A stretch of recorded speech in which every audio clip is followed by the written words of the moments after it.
ইরানি শিশুদের আবদারে দেশটির বিপ্লবী রক্ষী বাহিনী আইআরজিসি একের পর এক ক্ষেপণাস্ত্রের রং পরিবর্তন করে নজিরবিহীন উদাহরণ তৈরি করছে।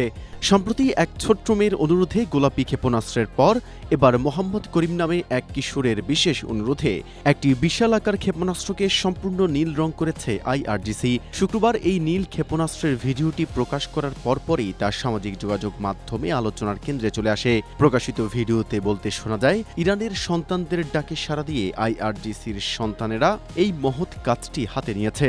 শহীদ তোফরমানদের পুত্র কিশোর মোহাম্মদ করিমের খাতিরে এই উদ্যোগ নেওয়া হয়েছে বলে জানানো হয়। বিবৃতিতে আরও বলা হয়েছে, এই ক্ষেপণাস্ত্রগুলো যেন ঘৃণ্য জায়নবাদী শাসন এবং অপরাধী আমেরিকার হৃদয়ে সরাসরি আঘাত হানে। এর আগে ৭ এপ্রিল এক ইরানি মেয়ের অনুরোধে ক্ষেপণাস্ত্র গোলাপি রং করে আইআরজিসি বিশ্বজুড়ে তোলপাড় সৃষ্টি করেছিল। বর্তমানে যখন যুক্তরাষ্ট্র ও ইরানের মধ্যে শর্ত সাপেক্ষ যুদ্ধবিরতি নিয়ে চরম উত্তেজনা বিরাজ করছে, তখন এই রঙিন ক্ষেপণাস্ত্রগুলো মূলত ইরানি শিশুদের সংহতি ও বিপ্লবের প্রতীক হিসেবে তুলে ধরছে তেহরান।